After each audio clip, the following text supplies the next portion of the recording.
right now. It's been sitting here for, what, 18 years? And it's never looked worse. The old Club 37 in Salina. Tonight, our investigation and new pressure. Tear it down or fix it up. CBS5 is on your side when it comes to bringing attention to eyesores in our community. We pose the question, tear it down or fix it up? Tonight, an email from a TV5 viewer named Maureen triggered this story about the old Club 37 on Route 11 in Salina. And she's not the only one to notice the property overgrown with weeds and in bad shape. New at 11, CBS 5's Brett Hall investigates. Tear it down or fix it up. You are in a special club, if you remember the club, that's now masked behind tall bushes along Route 11 in Salina. Really busy in its time. You know, in the 90s, it was a dance club, and yeah, the people would line up out here. The whole parking lot would be full all the way to the back. Brian Hamilton could be seen waiting in that line to get in the place known as Club 37.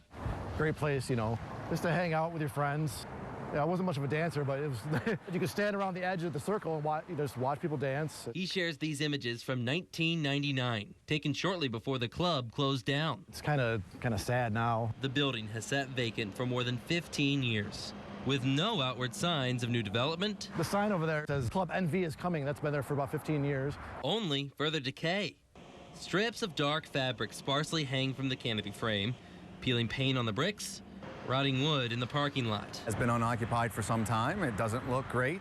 Salina Town Supervisor Mark Nicotra says people have complained about the property's appearance. Certainly it comes to a quality of life issue. Our investigation found there are no structural code violations on the property, but cleanup notices have been issued. At least once or twice a season, we write up this property for the same things. According to Nicotra, those things include overgrown bushes and weeds. He says while the owner has been advised by mail, it's the town that actually corrected the problem. You know, he's okay with us cleaning up the property and those costs being put on his tax bill. CBS 5 dug into Onondaga County property tax records. The old nightclub and neighboring Royal Motel are owned by Warner's Road Development, LLC, a company of developer Philip J. Simeo, based in Watertown. When I reached out by phone, Simeo told me the property continues to be marketed for commercial development. We asked if he knows of any complaints about the property's appearance. He said he does not. We also asked if the old Club 37 would be removed prior to any sale of the property. He said he was not yet sure. No definitive answer yet on this building's future. But if it was up to Brian, he'd say, oh yeah, fix it up. I think it could be popular again. Maybe have like different theme nights or something, like have a a retro disco night. Then maybe a rock night or or a college night. I could think it could work along that level. An idea that could be explored for the right price. The price. And Brett is with us now. Did the owner in Watertown seem bothered to you at all by the fact that so many people are bothered by how this place looks? We didn't have a long conversation, but in my dealings with several different landowners and developers during this whole series we've been doing, many of them don't want to really take anything down until they know something is ready to go in there to make new money. That's frustrating in the meantime.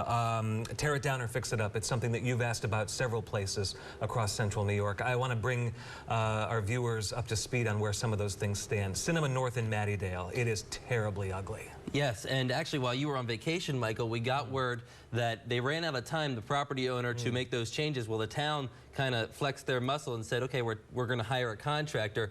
Then the owner came into the town offices and said on August 1st, they will start demolishing that structure. Well, I know that you'll be there on August 1st to find out. In Oswego, the 1850 house, what's up with that? We've been told that none of the changes have been made to that the mayor of Oswego had asked and that the code violations prompted. So there has been slapped unsafe structure signs on that one, and that could be headed to litigation. No, that's a step, I guess, in the right direction. Oneida, the Hotel Oneida. The owner there, the Common Council, gave them 4 weeks to make sure all of the problems would be dealt with, and that deadline is approaching August 4th. So after August 4th, we're going to revisit and see what's going to happen with that old property. This guy is going to be busy in the month of August. Yeah. We got to get something done on these things. And we're going to be doing more. Thank you, Brett. And if there's an eyesore that's bothering you, well, why not tell Brett about it?